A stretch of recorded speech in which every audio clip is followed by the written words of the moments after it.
Acorda, sucupira!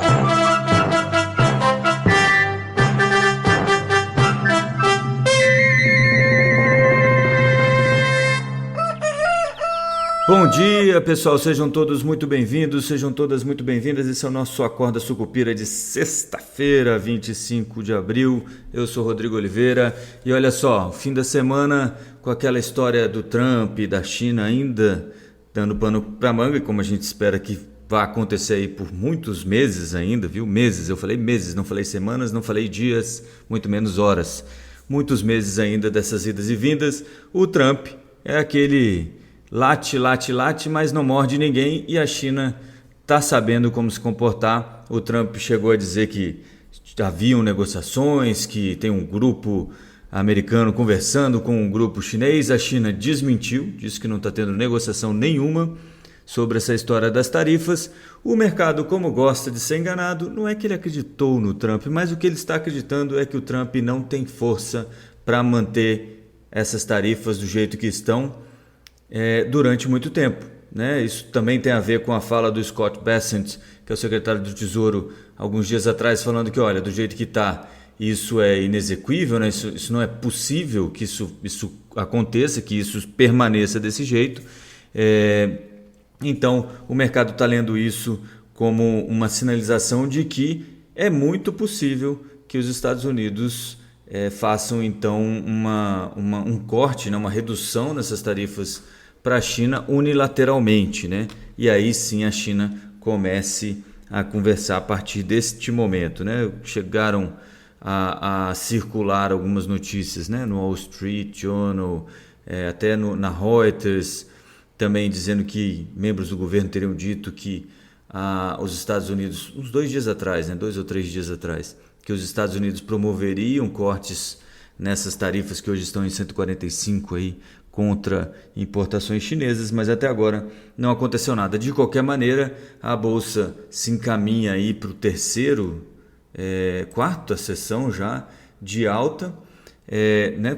Foram 3 sessões consecutivas de alta até ontem. Hoje, os futuros de Nasdaq e S&P no negativo, nesse momento que eu estou falando com vocês aqui, menos 0,26 para o S&P 500 e menos 0,36 para o Nasdaq 100, né?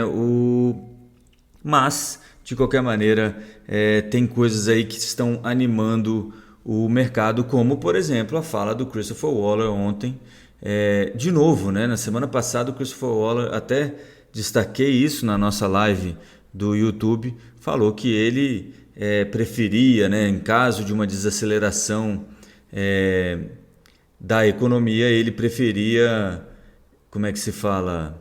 Preferia cortar os juros, né? Ele até falava, a frase que eu destaquei daquela vez foi: se a desaceleração for significativa e até ameaçar uma recessão, então eu esperaria favorecer o corte da taxa de política monetária do FONC mais cedo, né? E nessa semana, ontem, o Waller de novo falando sobre esse corte de juros, dizendo que se eles notarem um aumento, né, no número de demissões, né, no desemprego, então ele disse que estaria pronto para votar um corte de juros, né?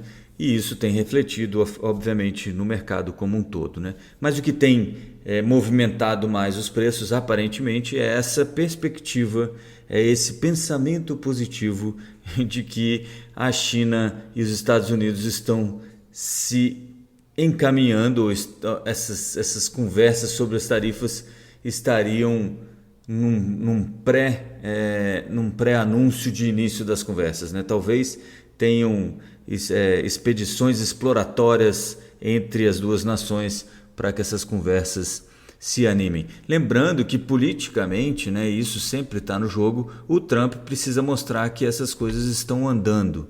E a China, o Xi Jinping, precisa mostrar que ele está sendo duro com o Trump, que não vai aceitar desaforo, né? Cada um jogando para a sua plateia, então faz muito sentido a fala dos dois e estarem os dois mentindo um pouquinho e os dois falando um pouquinho de verdade.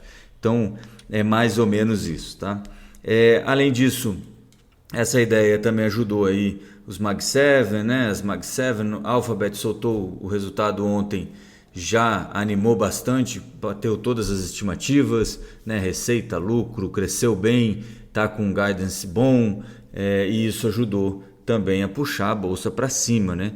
No lado, na mão contrária, tem Intel, que anunciou aquele corte de custos, etc. e tal, o prejuízo mais que dobrou no trimestre, e está aí caindo 5, 6% agora no pré-mercado, enquanto a Alphabet, que é aquela dona do Google, né, a empresa que é a holding, digamos assim, de todo esse ambiente Google, subindo aí 5, 6% neste começo de dia. Mas aqui no Brasil também tem muita coisa importante para a gente dar uma olhada nesse comecinho de sexta-feira, né, nesse finalzinho de semana, porque tem IPCA 15, que deve mostrar aí uma desaceleração mensal, né, saindo de 0,64 em março para 0,43% em abril, e vai fazer também com que a inflação acumulada em 12 meses, né, passe de 5,26%, aí sim acelere, para 5,49%. Lembrando que o limite da meta é 4,5%. Né? A meta é 3%, 1,5% para cima ou 1,5% para baixo. Então, entre 1,5% de inflação e 4,5% você estaria dentro da meta. O IPCA 15 mostra que a inflação ainda está forte, ainda tem alguma aceleração, mas tem muita gente acreditando que isso é um rescaldo, né?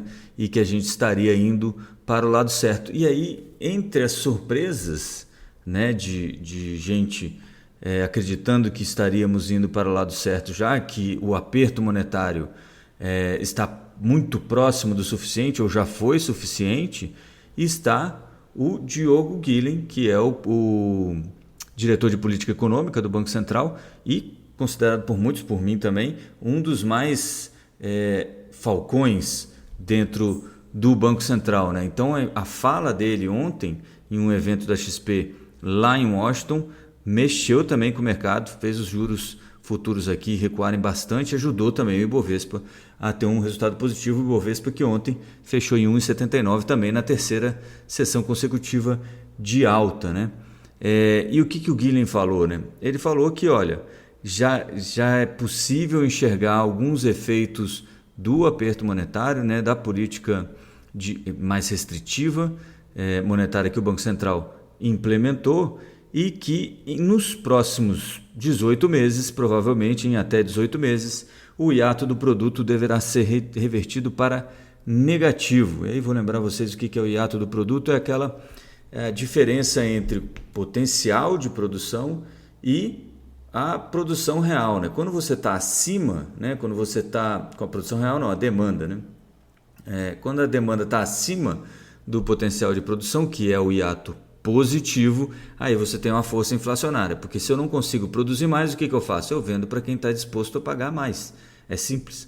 E ele acha, então, na visão do Diogo Guilhem, a gente deve ter esse hiato revertido para negativo novamente, e a meta de inflação, e chegando aí, convergindo para a meta de inflação nesses próximos 18 meses. Se o pessoal já estava achando que como é que se fala aqui, o Banco Central poderia ser mais dovish, então na próxima reunião aí, de política monetária, lá no dia 6, 7, se não me falha a memória, então você já pode imaginar aí que o pessoal vai reprecificar bem essa história. Lá naquelas opções eletrônicas de cupom, que são opções em que você aposta, entre aspas, aí, em qual vai ser, entre aspas, poucas aspas, viu? Meia aspa, você aposta em qual vai ser a decisão do Comitê de Política Monetária na próxima reunião, lá para o dia 6 e 7 de maio, que é a próxima reunião, você tem então aquelas apostas que estavam indicando uma probabilidade de um aumento de 0,5 na taxa Selic, caíram de 75% de chance para 56% de chance, isso de anteontem para ontem, tá? E as de 0,25, um aumento de apenas 0,25, passaram de 17% para 34,5% de chance. Então, o pessoal reprecificando bem aí essa conversa sobre qual vai ser, afinal de contas, o aumento da Selic na próxima reunião. Agora, note o seguinte, se você sair de 0,50 para 0,25, que é mais ou menos o que está precificado aí, né, de 0,50, se você sair daí para 0,25, quais seriam as chances, então, de o Banco Central interromper o ciclo de alta, né? Finalizar o ciclo de alta nessa próxima reunião? Eu diria que são muito altas e o mercado deve começar a prestar atenção nisso. Isso deve também impulsionar a Bolsa de Valores, que também repercute no dia de hoje o resultado de Vale, que veio um pouco pior do que o esperado e deve trazer aí, eu não vou entrar nos números, se vocês quiserem, está disponível aí não tem nenhum número especificamente que seja, olha, isso aqui fez muito sentido, Foi um resultado ruim, a Vale veio um pouco pior do que o esperado e a ação deve sofrer um pouquinho no pregão de hoje. Se você olhar aqui na minha tela agora, no pré-mercado, as ADRs, né, as ADRs da Vale, que são aqueles recibos de ações da Vale negociados nos Estados Unidos, no pré-mercado estão em queda de 1,33%, mas lembre-se que isso também tem o dólar como componente do preço, né? Então depende da variação do dólar, que tem perdido força contra o real, né? Ontem fechou o dólar a 5,69, se não me falha a memória, deixa eu até checar aqui, 5,68 o dólar fechou ontem, então pode ser que o ajuste seja menor aqui na ação em reais, né? Então, mas a expectativa é que você tenha aí um dia ruim para Vale no dia de hoje, sexta-feira. E a Multiplan, que também soltou o resultado ontem, que eu falava que é uma espécie de Itaú das administradoras de shopping, soltou um resultado com uma queda de 14% no lucro, em função de um ganho, de uma alta muito forte nas despesas financeiras, né? Para quem não lembra, no fim do ano passado, a Multiplan decidiu recomprar as ações de um fundo de pensão canadense, lá de professores canadenses. Isso custou 2 bilhões de reais. Isso veio também com uma dívida, né? A empresa adquiriu parte dessas ações com dinheiro que tinha no caixa e parte dessas ações com uma dívida, e essa dívida obviamente aumentou aí a despesa financeira da empresa. Mesmo assim, os outros números ainda bastante positivos, e Multiplan deve andar bem, na minha opinião, nesta sessão de hoje, sexta-feira, tá? E é basicamente isso para hoje, se não me falha a memória. Deixa eu ver se eu esqueci alguma coisa aqui, acho que não. Não esqueçam, inscrevam-se no canal no YouTube, Esquina Sucupira, ative o sininho lá para vocês receberem recomendações. Terça-feira eu acho que eu terei um analista para comentar um pouco mais sobre Vale, né? Eu sei que muita gente é acionista da Vale e que ouve esse programa, então a gente comenta um pouquinho mais a fundo esses desdobramentos da Vale após o resultado aí do primeiro trimestre. Então terça-feira tem a live 7h30, inscreva-se lá no YouTube e ative o sininho para você receber recomendação toda vez que a gente tiver conteúdo novo lá. Também não esqueçam de apoiar o Esquina Sucupira, todo esse como é que a gente fala? Todo esse ambiente, esse ecossistema do Esquina Sucupira nas redes sociais, principalmente lá pelo esquinasucupira.substack.com. Você pode inclusive fazer uma assinatura que custa R$20 por mês ou R$200 por ano para você apoiar este jornalismo e essas análises que são independentes e vivem somente das contribuições de vocês, tá bom? Então é importante para quem puder fazer isso que o faça, tá bom? Eu vou ficando por aqui. Boa sexta-feira para todo mundo. Ah, sim, outra lembrança, né? Não esqueçam que no fim da tarde a gente tem a nossa newsletter do Esquina Sucupira, que vai ser sobre a revisão. Não teve em março porque a gente estava liberando as carteiras recomendadas, mas vai ter agora, como eu falei, todo final de mês, a revisão do Oráculo de Sucupira, que tem alguns acertos que a gente até pensou que eram erros, mas viraram acertos depois de um tempinho. Você vê como timing é muito importante, né? Então vamos rever ali o que a gente previu, o que a gente ainda continua esperando que aconteça, para ajudar vocês aí a tomarem decisões melhores. Beleza? Então eu vou ficando por aqui. Boa sexta-feira, bom fim de semana a todos, bons negócios e acorda, sucupira!